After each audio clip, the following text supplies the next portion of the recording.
Assalamualaikum warahmatullahi wabarakatuh. Ismi Muhammad Amal Faruqi bin Syamsuddin. Nombor metrik NI 058532. Allahumma salli ala Muhammad wa ala ali Muhammad. Pendahuluan. Dari segi bahasa, perkataan Al-Khassas bermaksud mengikut jejak langkah atau mendedahkan masa lalu. Al-Khassas adalah bentuk masdar dari khasyak yakhushu khasyan seperti yang dinyatakan dalam Al-Quran. Al-Khassas dalam Al-Quran adalah pasti dan bukan rekaan seperti yang ditegaskan dalam Al-Quran.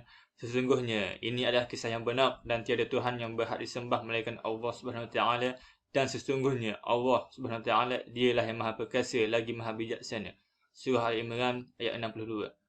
Sesungguhnya pada kisah-kisah mereka itu terdapat pengajaran bagi orang-orang yang mempunyai akal. Al-Quran itu bukanlah cerita yang dibuat-buat, akan tetapi membenarkan kitab-kitab yang sebelumnya dan menjelaskan segala sesuatu dan sebagai petunjuk dan rahmat bagi orang-orang yang beriman. Surah Yusuf ayat 111.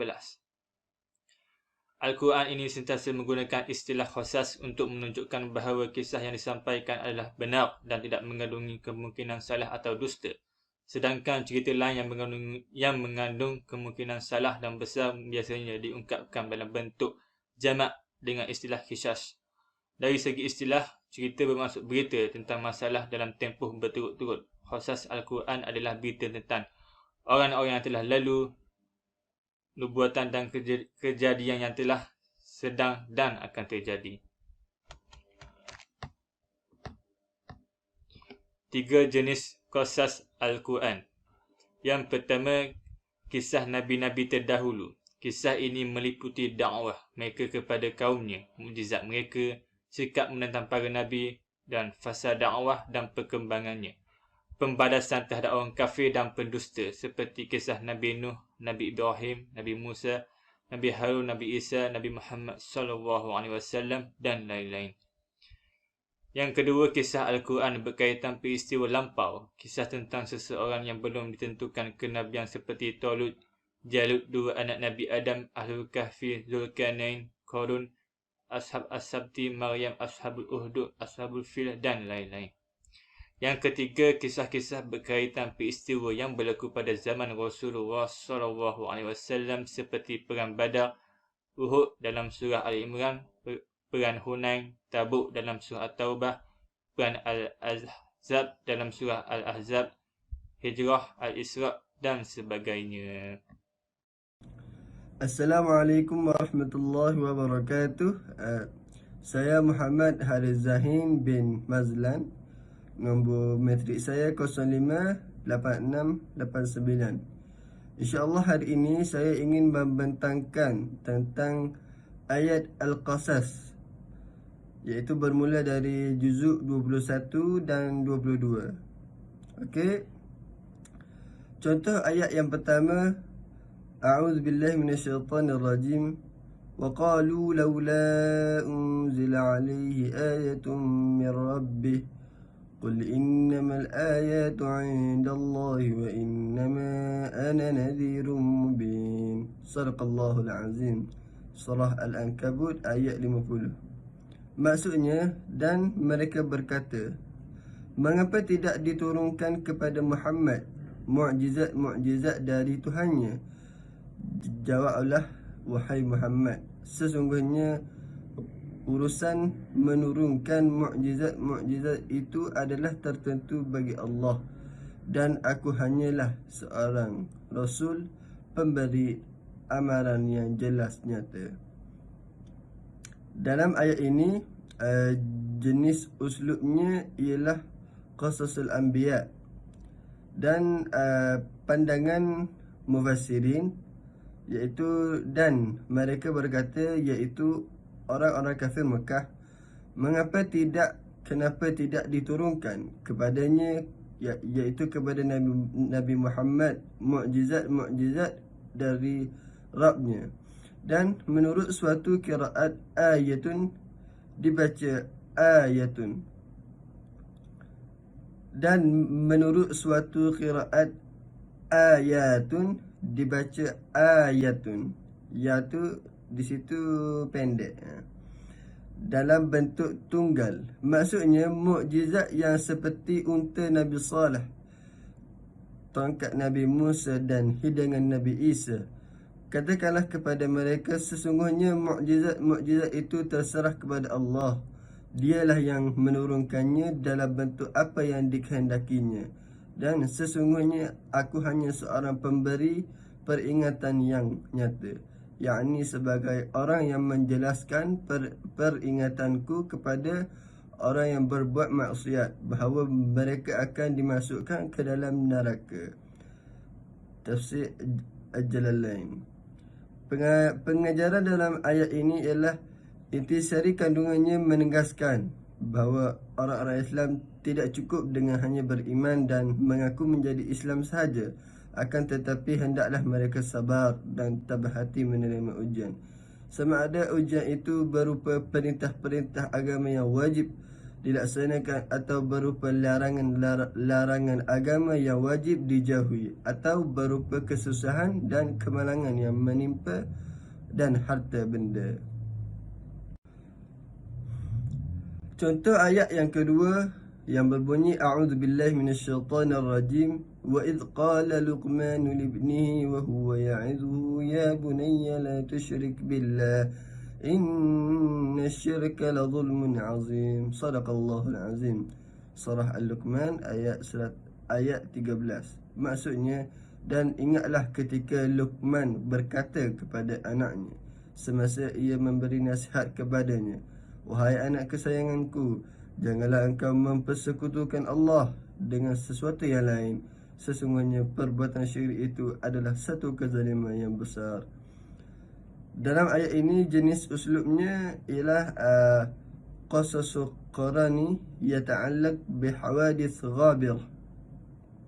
Dan pada pandangan mufassirin, iaitu dan ingatlah ketika Luqman berkata kepada anaknya di waktu ia menasihatinya, hai anakku. Lafal bunayya adalah bentuk tasghir yang dimaksud adalah memanggil anak dengan nama kesayangannya. Janganlah kamu mempersekutukan Allah. Sesungguhnya mempersekutukan Allah itu adalah benar-benar kezaliman yang besar. Maka anaknya itu bertaubat kepada Allah dan masuk Islam. Pengajaran yang diperolehi dalam ayat ini ialah Luqman Al-Hakim memulakan menasihati anaknya supaya jangan menyekutukan Allah dan jauhi syirik. Syirik adalah sesuatu kezaliman yang besar. Kenapa dikatakan zalim? Kerana zalim bermaksud tidak meletakkan sesuatu pada tempatnya. Sama seperti syirik, iaitu tidak meletakkan Allah di tempat sepatutnya. Perbuatan syirik itu dosa yang tidak dapat diampun, seperti yang ditegaskan dalam firman Allah ayat 48 surah An-Nisa. Contoh ayat yang ketiga, a'udzubillahi minasyaitonirrajim. Ya ayyuhalladzina amanu dzkuru ni'matallahi 'alaikum إذ جاءكم جنودا فأرسلنا عليهم ريحا وجنودا لم تروها وكان الله بما تعملون بصيرا. صدق الله العظيم. Surah Al-Ahzab ayat 9. Maksudnya, wahai orang-orang yang beriman, kenanglah nikmat Allah yang dilimpahkannya kepada kamu semasa kamu didatangi tentera Al-Ahzab. Lalu kami hantarkan kepada mereka angin ribut yang kencang serta angkatan tentera dari malaikat yang kamu tidak dapat melihatnya. Dan ingatlah Allah sentiasa melihat apa yang kamu lakukan. Jenis uslub dalam ayat ini ialah qasasu yata'allaq bil hawadith allati waqa'at fi zaman Rasulullah. Pada pandangan mufassirin dalam ayat ini, iaitu hai orang-orang yang beriman, ingatlah akan nikmat Allah yang telah dikurniakan kepada kalian ketika datang kepada kalian tentera-tentera, iaitu orang-orang kafir yang bersekutu sewaktu perang Khandaq. Lalu kami kirimkan kepada mereka angin taufan dan tentera yang kalian tidak dapat melihatnya, yakni bala tentera malaikat, dan adalah Allah terhadap apa yang kalian kerjakan. Kalau dibaca ta'maluna, yang dimaksud adalah bekerja menggali parit. Dan Kalau dibaca ya'maluna, yang dimaksud dalam ayat ini adalah mereka yang bersekutu, iaitu kaum musyrikin. Allah Maha melihat. Pengajaran yang diperolehi dalam ayat ini, Al-Quran menyeru maknanya supaya bersyukur melalui gambaran keseluruhan kisah tersebut yang berakhir dengan kemenangan di pihak umat Islam. Allah menghantar tenteranya yang berupa angin ribut yang tidak boleh dilihat oleh manusia. Bantuan yang hadir melalui sikap mereka yang mengikut petunjuk wahyu dan bukan telunjuk orang kafir maupun munafik. Assalamualaikum warahmatullahi wabarakatuh. Nama saya Nabil bin Amir. Nombor matriks 058114. InsyaAllah hari ini saya ingin berkongsi sedikit ilmu yang telah saya pelajari, iaitu subtopik di dalam subjek Asalib Al-Quran, iaitu mengenai ayat-ayat Al-Qasas di dalam juzuk 29 hingga 30. Contoh ayat Al-Qasas yang pertama iaitu terdapat pada surah At-Takwir ayat 22 hingga 24. Auzubillahi. Wa ma sahibukum bimajnun walaqad rahu bil ufuqil mubin wa ma huwa ala raibi bidanin. Surah Azim. Yang bermaksud, dan temanmu Muhammad itu bukanlah sekali-kali orang yang gila, dan sesungguhnya Muhammad itu melihat Jibril di ufuk yang terang, dan dia Muhammad bukanlah orang yang bakhil untuk menerangkan perkara yang ghaib. Surah At-Takwir ayat 22 hingga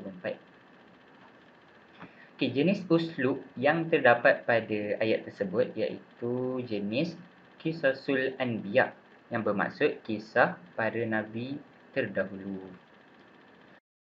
Pandangan mufassirin terhadap ayat tersebut, dan teman kalian iaitu sekali-kali bukanlah Nabi Muhammad SAW diatofkan kepada lafaz innahu hingga seterusnya, itu orang yang gila sebagaimana yang kalian tuduhkan kepadanya.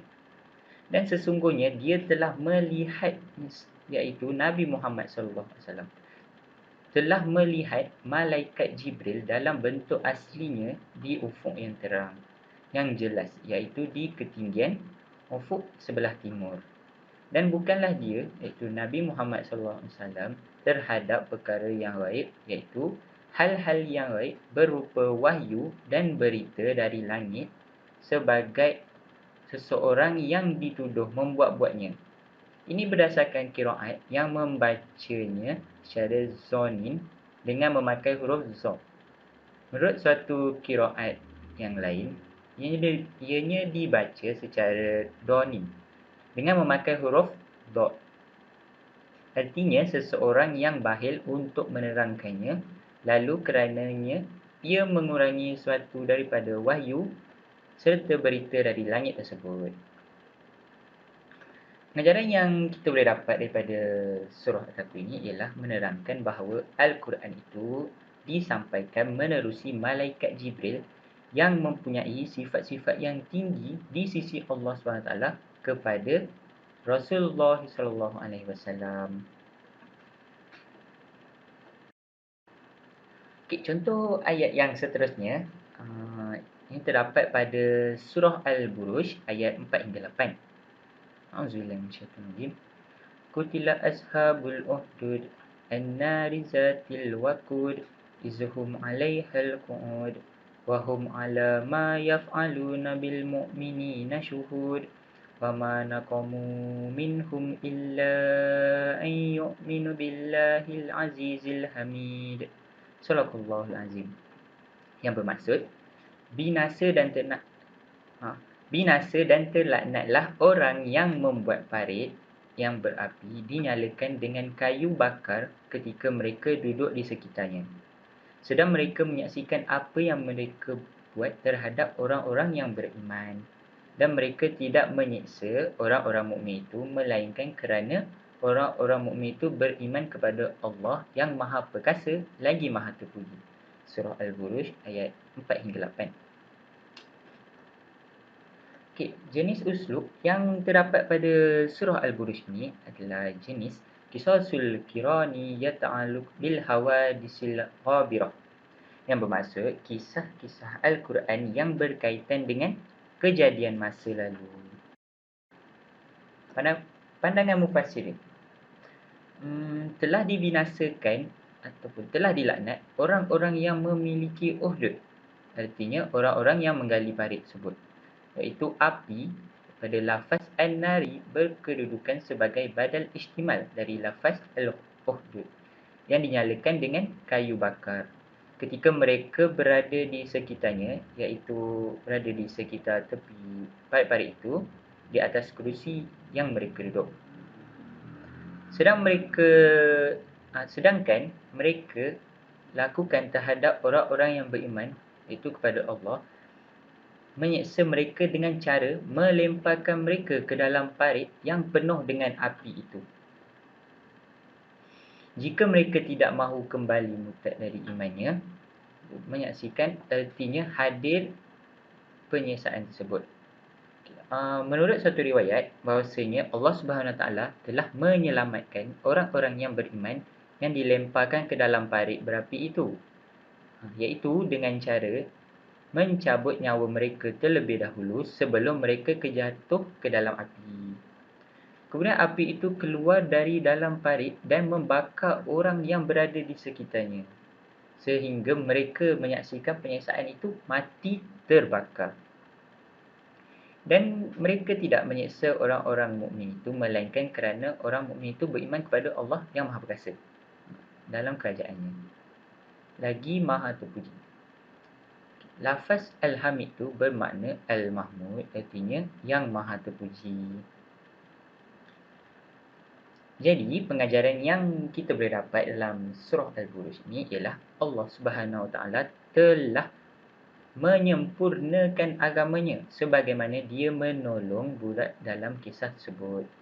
Kaum yang selama ini berada dalam kesesatan dan kezaliman mendapat hidayah daripada Allah SWT apabila melihat peristiwa yang berlaku kepada budak tersebut. Allah SWT sentiasa membantu mereka yang menegakkan serta memelihara serta mempertahankan agamanya.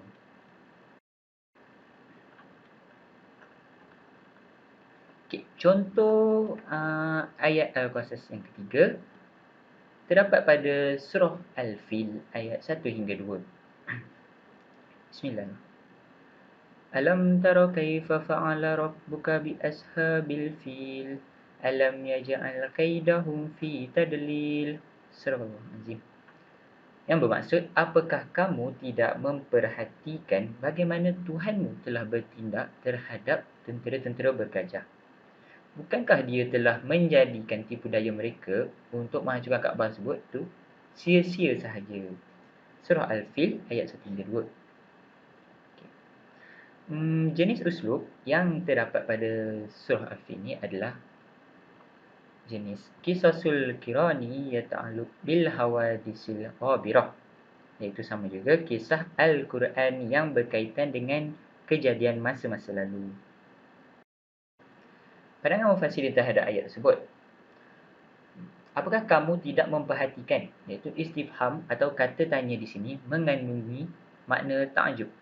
Artinya sepatutnya kamu merasa takjub bagaimana Allah SWT telah bertindak terhadap tentera-tentera bergajah. Orang yang mempunyai gajah itu bernama Mahmud yang disertai oleh teman-temannya, iaitu raja daripada negeri Yaman yang bernama Abrahah berserta tentera-tenteranya. Dia telah membangun sebuah gereja di Syan'a dengan tujuan supaya orang-orang berpaling dari menziarahi kota Mekah dan tidak menziarahinya lagi. Tapi pada suatu hari, ada seorang lelaki dari Kinanah telah membuat kejadian di gereja tersebut. Dia melumuri bahagian gereja yang dijadikan kiblat tersebut dengan kotoran unta dengan maksud mahu menghina gereja tersebut. Abrahah bersumpah untuk menghancurkan Kaabah. Lalu ia datang ke Mekah bersama tentera-tenteranya beserta gajah-gajah milik Mahmud tersebut. Ketika mereka mula bergerak untuk menghancurkan Kaabah, Allah SWT mengirimkan kepada mereka apa yang dikisahkannya, iaitu melalui firman selanjutnya. Bukankah dia telah jadikan tipu daya mereka itu dalam rangka menghancurkan Kaabah? Sia-sia. Maksudnya hanya menjerumuskan mereka ke dalam kerugian serta kebinasaan. Jadi pengajaran yang kita boleh dapat daripada surah Al-Fil ini adalah surah ini adalah ancaman dan peringatan kepada kita agar tidak menjadi insan yang sombong. Ini kerana banyak contoh yang terdapat kumpulan yang mempunyai sokongan yang lebih ramai serta besar telah dihancurkan oleh Allah Subhanahu Wa Taala. Walaupun kita melihat kehancuran Abraha dan tentera disegerakan oleh Allah SWT, namun ia tidaklah dapat menyaingi kemusnahan dan azab yang Allah SWT tangguhkan pada hari akhirat kelak. Sekian saja daripada saya. Assalamualaikum warahmatullahi wabarakatuh. Bismillahirrahmanirrahim. Contoh ayat Al-Qasas yang pertama ialah surah Al-Ahqaf ayat 9. Bismillahirrahmanirrahim. Qul ma kuntu bid'an minar rusuli wa ma adri ma yaf'alu bi wa la bikum in attabi'u illa ma yuha ilayya wa ma ana illa nadhirun mubin. Maksudnya, katakanlah Muhammad, aku bukanlah Rasul yang pertama di antara Rasul-Rasul, dan aku tidak tahu apa yang akan berbuat terhadapku dan terhadapmu. Aku hanyalah mengikuti apa yang diwahyukan kepadaku, dan aku hanyalah pemberi peringatan yang menjelaskan. Jenis uslub ini ialah Al-Qasasul Anbiya. Pandangan mufassirin, katakanlah, aku bukanlah Rasul yang pertama atau untuk pertama kalinya di antara Rasul-Rasul. Maksudnya, aku bukanlah Rasul yang pertama kerana telah banyak Rasul yang diutus sebelumku. Maka mengapa kalian mendustakan aku? Dan aku tidak mengetahui apa yang akan berbuat terhadapku dan tidak pula terhadap kalian di dunia ini. Pengajaran daripada ayat ini, kita sebagai orang Islam perlulah beriman dengan Rasul kerana mereka yang terpilih untuk menyampaikan wahyu daripada Allah serta mempunyai akhlak yang baik. Seterusnya, contoh ayat Al-Qasas yang kedua, surah Al-Fusilat ayat 6. Bismillahirrahmanirrahim. Qul innama ana basharun mithlukum yuha ilayya annama ilahukum ilahun wahid fastaqimu ilayhi wastaghfiruh wa wailul lil musyrikin.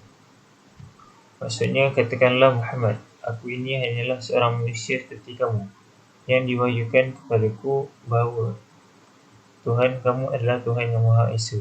Kerana itu tetaplah kamu, iaitu beribadah kepadanya dan mohonlah ampunan kepadanya, dan celakalah bagi orang-orang yang mempersekutukannya.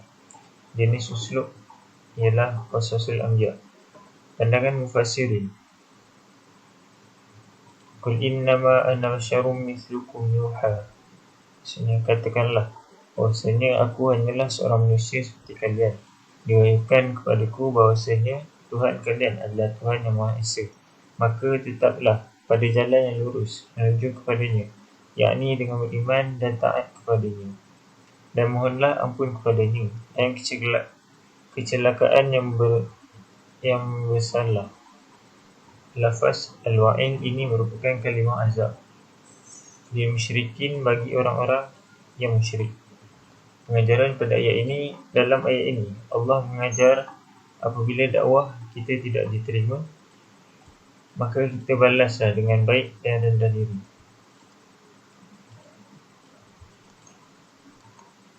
Seterusnya, contoh ayat Al-Qasas yang ketiga, iaitu surah Al-Fusilat ayat 15. Bismillahirrahmanirrahim. فَأَمَّا عَادٌ فَاسْتَكْبَرُوا فِي الْأَرْضِ بِغَيْرِ الْحَقِّ فَقَالُوا مَنْ أَشَدُّ مِنَّا قُوَّةً أَوَلَمْ يَرَوْا أَنَّ اللَّهَ الَّذِي خَلَقَهُمْ هُوَ أَشَدُّ مِنْهُمْ قُوَّةً وكانوا بآياتنا يجحدون. Maksudnya, maka ada pun kaum Ad, mereka menyombongkan diri di bumi tanpa mengindahkan kebenaran, dan mereka berkata, siapakah yang lebih hebat kekuatannya dari kami? Tidakkah mereka memperhatikan bahawa sesungguhnya Allah yang menciptakan mereka? Dia lebih hebat kekuatannya dari mereka, dan mereka telah mengingkari tanda-tanda kebesaran kami.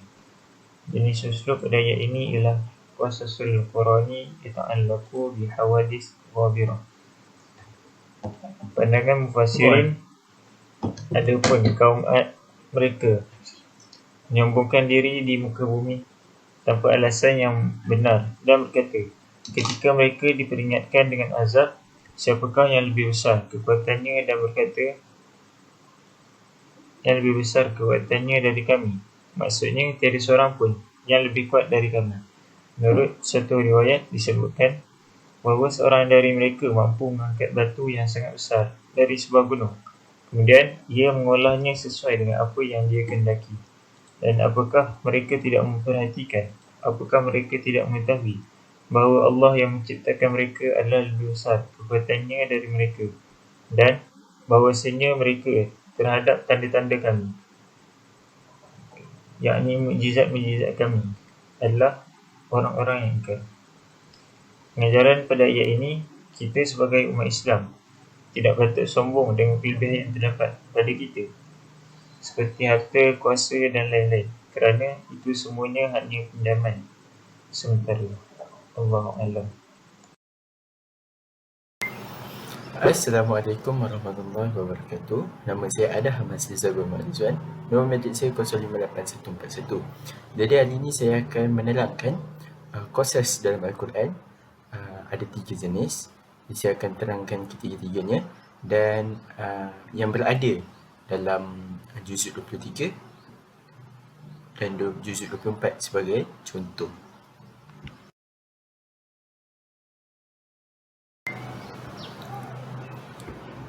Jadi contoh pertama iaitu dalam surah As-Saffat ayat 145 dan 146 yang berbunyi Bismillahirrahmanirrahim. فَنَبَذْنَاهُ بِالْعَرَاءِ وَهُوَ سَقِيمٌ وَأَنبَتْنَا عَلَيْهِ شَجَرَةٍ مِّن يَقْطِينٍ. Maksudnya, kami kemudian melemparkannya dari mulut ikan ke daratan yang tandus, sedang dia di dalam keadaan yang sakit. Kemudian kami menumbuhkan satu jenis tanaman, sejenis labu untuknya. Surah As-Saffat ayat 145 dan 146. Jenis uslub untuk ayat ini adalah qasasul anbiya. Cerita ini tentang Nabi Yunus yang telah ditelan ikan nun yang dibuang daripada kapal. Pandangan mufassirin terhadap ayat ini ialah kemudian kami lemparkan dia, maksudnya kami campakkan dia, Nabi Yunus, di dalam perut ikan yang besar itu ke suatu daerah yang tandus di permukaan bumi yang sangat tanduslah, iaitu di tepi pantai, dan pada hari itu juga. Setelah 3 hari, 7 hari, 20 hari, dan setelah 40 hari sejak ia ditelan ikan besar itu dalam keadaan sakit, iaitu kurus, kering dan sangat sakit, kami tumbuhkan untuk dia sebatang pohon dari jenis labu. Pohon itu dapat menaungi batangnya, kemudian berbeza keadaannya dengan pokok labu yang biasa. Ini kerana merupakan satu mukjizat untuk Nabi Yunus, dan setiap pagi dan petang datang kepada Nabi Yunus di satu kawasan tandus tu kambing hutan, dan dia meminum susu dari kambing tersebut sehingga ia kuat kembali. Pengajaran daripada ayat surah As-Saffat ayat 156 ni, sebagai umat Islam, kita tidak cukup dengan hanya beriman kepada Allah dan mengaku sebagai Muslim saja, tapi kita hendaklah menjadi seorang mukmin yang sabar dan tabah dalam menghadapi qada dan qadar Allah Subhanahu Wa Taala. Ujian ini merupakan perintah agama yang wajib kita lakukan, ataupun berupa larangan agama yang wajib kita jauhi. Sesungguhnya macam kisah Nabi Yunus ini yang ditelan ikan nun dengan kuasaan Allah Subhanahu Wa Taala, seharusnya kita ambil iktibar daripada kisah ini untuk menjadikan kita lebih yakin dan percaya pada kuasaan Allah SWT, dan supaya kita bertawakal lebih kepada Allah SWT.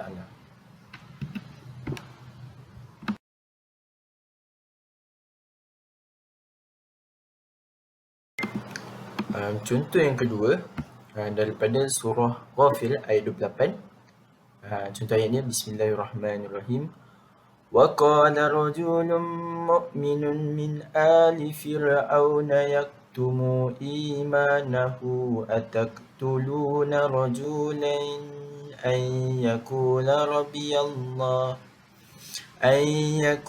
رَبِّيَ اللَّهُ وَقَدْ جَاءَكُمْ بِالْبَيِّنَاتِ مِنْ رَبِّكُمْ وَإِنْ يَكُ كَاذِبًا فَعَلَيْهِ كَذِبُهُ وَإِنْ يَكُ صَادِقًا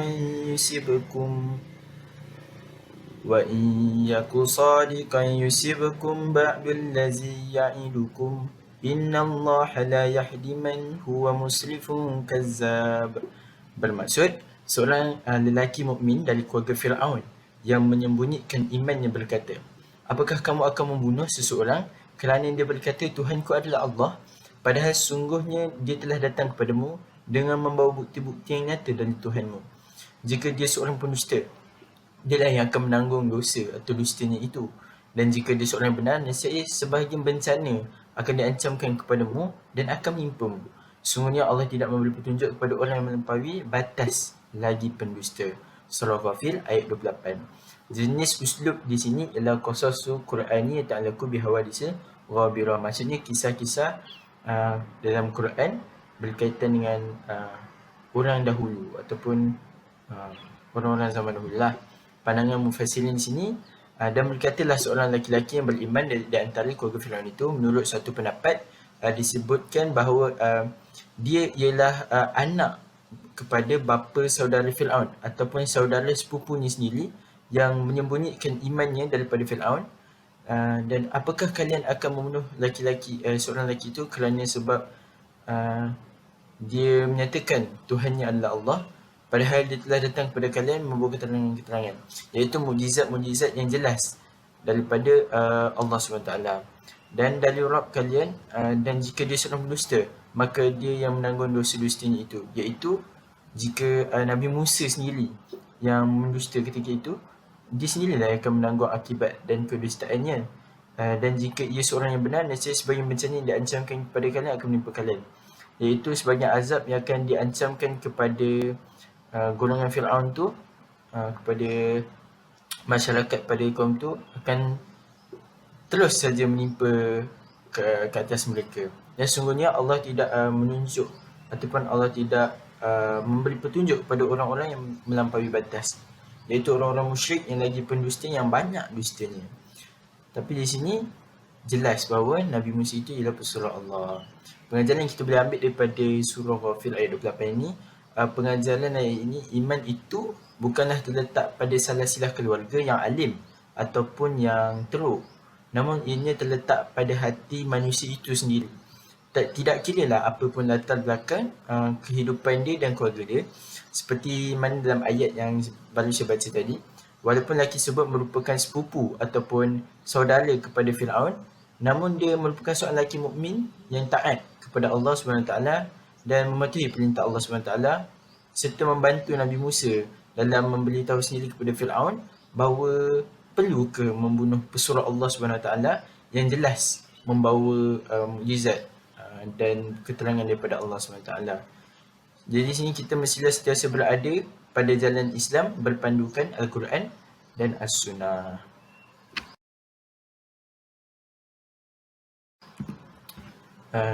Seterusnya, contoh ayat yang ketiga, iaitu daripada surah Yasin ayat 25.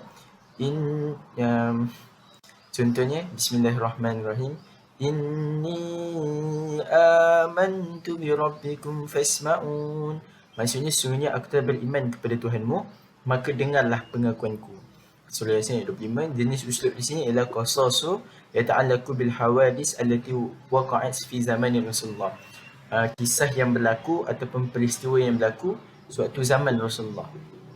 Pandangan mufassirin terhadap ayat ini ialah sesungguhnya aku telah beriman kepada Tuhan kalian, maka dengarlah pengakuan keimananku. dengarlah perkataanku ini, lalu mereka melejam lelaki yang mengaku iman dia tadi sehingga mati. Ibnu Ishaq menurut apa yang dia diterima daripada Ibnu Abbas radhiyallahu anhu, Ka'bul Ahbar dan Wahbu Ibnu Munabbih mengatakan bahawa tatkala lelaki itu mengucapkan pengakuan dia di hadapan Rasulullah, maka di depan kaum dia, maka kaum dia menyerang dia beramai-ramai lalu membunuhnya, dan tidak ada seorang pun yang dapat membela lelaki itu daripada serangan kaum dia sendiri. Menurut Qatadah mengatakan bahawa kaum lelaki itu melejam lelaki itu dengan batu, sedangkan lelaki itu tiada henti mengucapkan doa, "Ya Allah, berilah kepada kaumku petunjuk, kerana sesungguhnya mereka tidak mengetahui apa yang berlaku," kan, sehingga akhirnya lelaki itu jatuh dan meninggal dunia. Pengajaran yang kita boleh dapat daripada ayat ini ialah dalam Al-Quran telah jelas bahawa menyeru umat masyarakat umat di dunia ini supaya beriman kepada Allah SWT, kerana ia merupakan satu kewajipan kita sebagai seorang manusia, bukan sebagai seorang Islam tapi sebagai seorang manusia. Walaupun dunia ini menentang, kita mestilah berpegang pada agama Islam dan bersyukur dilahirkan dalam agama yang lengkap. Dan melalui gambaran ayat di atas, kita dapat tahu walaupun pada akhirnya lelaki itu meninggal dunia kerana dilejam oleh kaum dia sendiri, namun dia meninggal dalam iman kepada Allah SWT. Kita mestilah contohi seperti dia yang meninggal dalam iman kepada Allah SWT dan menyokong seruan Nabi Muhammad SAW. Sekian daripada saya. Terima kasih.